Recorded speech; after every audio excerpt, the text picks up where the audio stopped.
First of all, thank you for coming you. in. It's nice to see you. Good All right, the first question is going to be in 3 parts. All right. So, is the infrastructure bill in any way responsible for this inflation? Second part, is there anything policy-wise or legislatively that can be done to get prices down? And third part, is there anything President Biden could have done to steer us clear of this? So I would say on the inflation front, I don't think anybody's saying the infrastructure bill is part of this. It was paid for. And I was just down in Pueblo yesterday celebrating $60 million that's going to help us finish or begin to finish actually $60 million for the Arkansas Valley Conduit, which is going to allow us to get that project going finally, something that President Kennedy promised. So I think that is not a place where we can look to blame inflation. I believe that inflation has been caused by the recovery of an economy. The whole globe, was in a recession at the same time. It makes the COVID depression very unusual. And we came back all at the same time. And the supply chains just couldn't handle it. These supply chains that we had outsourced starting in the 1980s when we were basically privileging people who wanted to make stuff as cheaply as possible in China over lots of other things we could have privileged, like our own supply chains.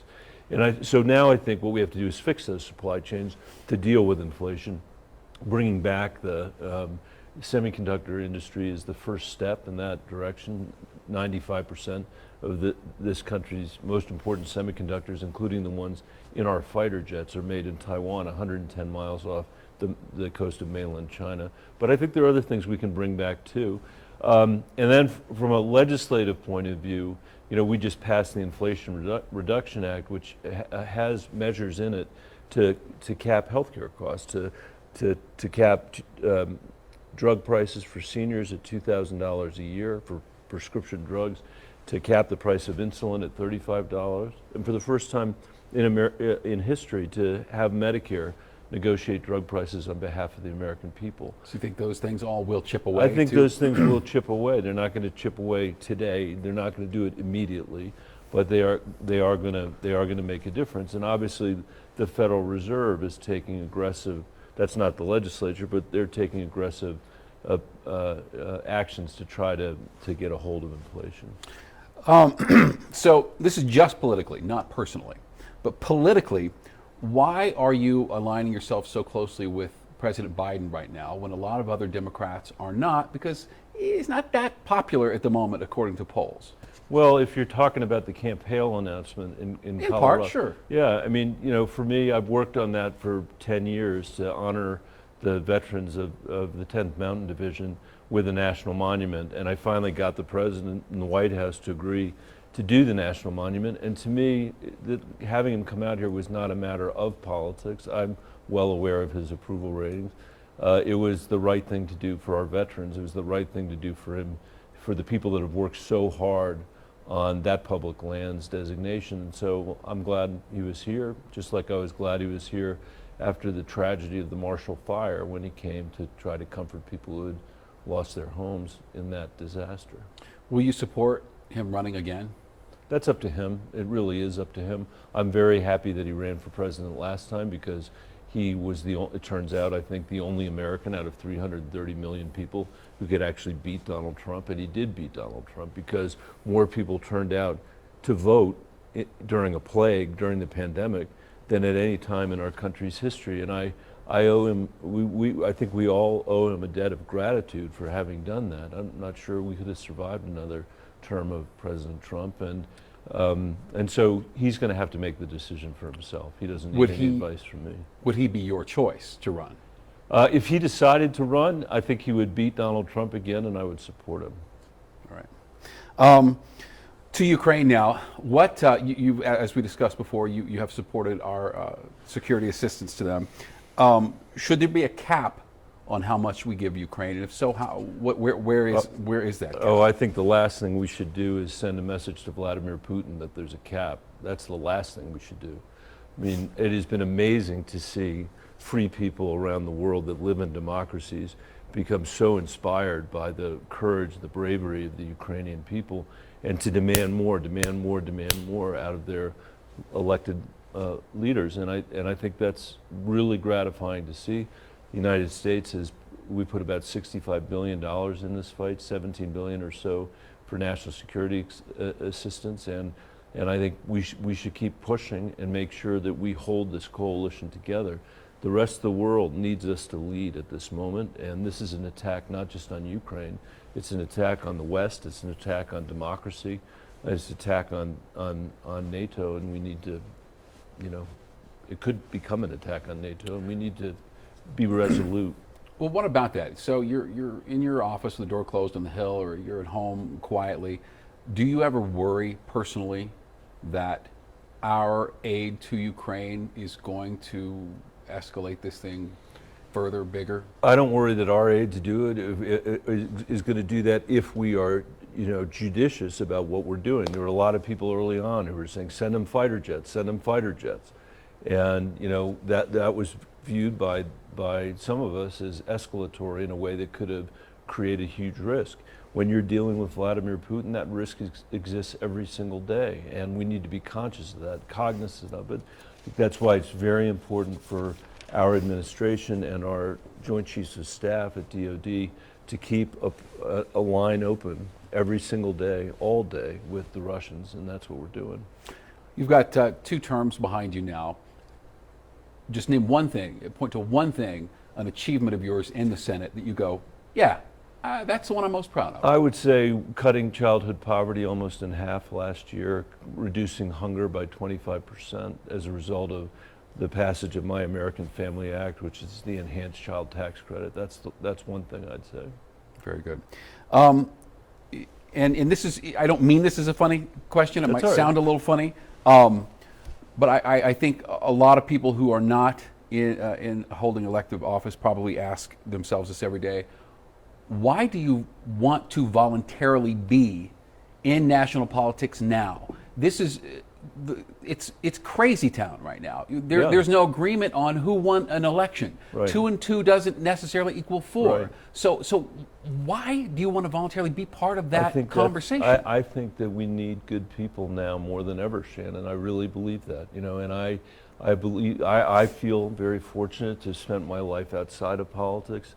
I was in business and I was the superintendent of the Denver Public Schools. I think that gives me a unique perspective when I'm working in a place where people have spent their entire lives running for political office. I've got a different point of view. More importantly than that, I believe our democracy is at real risk, and the reason, among other things, it's at real risk is that we've had an economy for 50 years that's worked really well for the top 10% of Americans, but hasn't worked really well for 9 out of 10, including people in Colorado who can't afford housing or healthcare or higher education or early childhood education. And when that happens in a society, sometimes someone shows up and says, "I alone can fix it." You don't need a democracy. You don't need the rule of law. You should expect your public sector and your private sector to be hopelessly corrupt. And that's the dark vision Donald Trump won on, and I don't agree with that. I believe in democracy. I believe that humans are meant to live in democracy or meant to thrive in democracy. And unfortunately, most humans have not had the chance to ever live in something as precious as American democracy is. And I feel like whether I'm a senator or whether I'm, a civilian, for the rest of my life, this is going to be a project I'm going to continue to work on, and I encourage everybody to work on it too, because it takes all of us, to do this. If you leave it to the politicians, nothing's going to get done. And let me say this also: the more corrupt you think the system is, the more you should go out and vote. The more you should make sure your voice is heard. And we need all hands on deck right now, and that's why I'm running again. You were in the Senate chamber on January 6th. You saw, you heard, you smelled all the. So, what do you say to people? Some of your constituents, some of your fellow members of Congress, who say they were tourists. They were walking through the building. They were tourists. They were Antifa posing as Trump supporters. Or do you ever anymore? Are you ever at a point where you're conversing with such people? Oh, I converse with such people from time to time. Yes, I mean, what I say is that's just not true. You have my opponent, for example, in this race is saying that Donald Trump bears no responsibility for what happened on January 6th. I mean, that defies all reason. when you look at what the House Oversight Committee has demonstrated about his involvement in this. And for me, to have seen my fellow citizens attack our Capitol, invade our Capitol, waving racist flags, make no mistake about it, that's what it was, having anti-Semitic t-shirts on. What I was thinking about was my mom and her parents who survived the Holocaust in Warsaw. They were Polish Jews whose whole family was killed except for them. And they finally managed to get to the one country in the world where they could rebuild their shattered lives, the United States of America. And what I was thinking about when I was watching those images, just like you were watching those images, because they took us off the floor, to Right. put us somewhere else, was how heartbreaking it would be for people in some sense similarly situated to my family, who are subjected to violence, who are subjected to corruption, who have no right to vote, who have no independent press, who have no democratic institutions. What it would mean for them to see the United States Capitol invaded in that way. Something unimaginable when I was growing up, and you saw it in other countries, but you didn't see it here in the United States. And then, of course, the second thought I had was, what's Russia going to do with this? What's China going to do with this? What's Iran going to do with this? And every single time she sits down to negotiate with us or negotiate with some other country, he says, that's a failed experiment. They might have been good in the 20th century. They're not good in the 21st century. So I think we need to pull together as a nation and begin to prosecute the things we have to get done for our kids and our grandkids.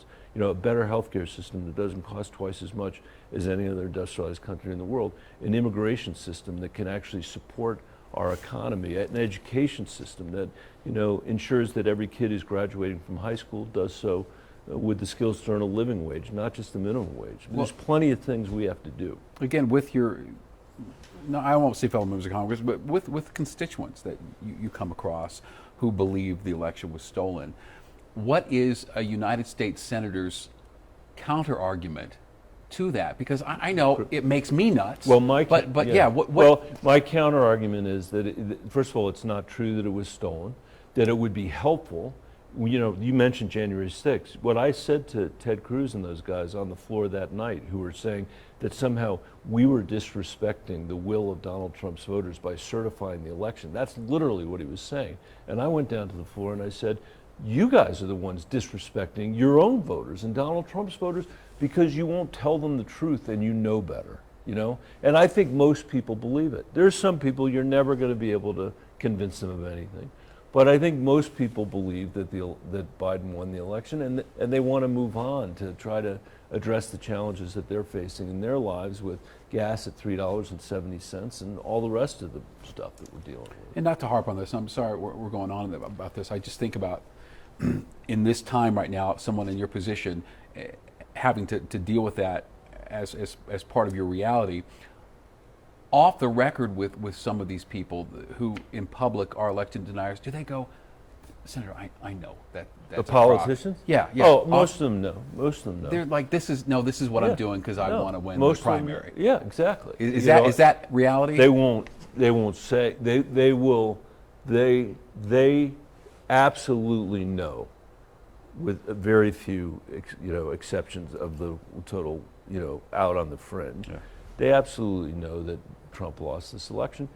Donald Trump knows he lost the election. We now know that, right. From the work that the House committee has done. Right. We have Donald Trump saying, I'm embarrassed that I lost. We can't admit that I lost. Right. So our kids deserve a lot better than this, and our grandkids deserve a lot better than this too. And I think we're going to overcome this poison in our political system. All right, last thing, Senator. Told you to be quick.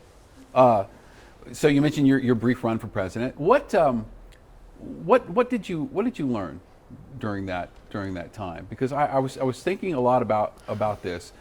It's hard enough, I would imagine, to run for a statewide office, but the country must suddenly feel so big when you're out there running for a national office. Well, I didn't get to that much of the country, so but I did. I mean, I did get to Iowa. I did get to New Hampshire. I'm proud of the policy agenda that I ran on because I think that's the agenda we need to move this country forward. And by the way, it was an agenda that I knew I was going to have the opportunity to talk about when I was running for re-election for my seat in Colorado and wanted to be able to know that in red parts of the state, I could defend what I was running on, and in blue parts of the state. And to this day, I believe that.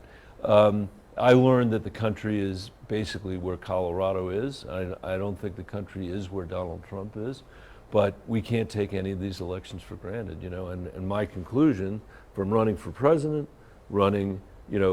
seeing Donald Trump elected in 2016 and being there at the Capitol on the 6th is, I used to hear politicians say all the time, this is the most important election of your lifetime. My conclusion is every election between now and when we expire is the most important election of our lifetime, and we have to treat it that way. That may sound self-interested because I'm on the ballot and I understand that, but I believe this. And we got to show up for the democracy. We have to show up for our kids. Would you run again For president? Let me talk to you sometime after this is over. But this campaign is what I've been focused on, and I think we're going to have a good day on Election Day. All right. Senator Bennet, thank you very much. Thanks for having me. Yeah.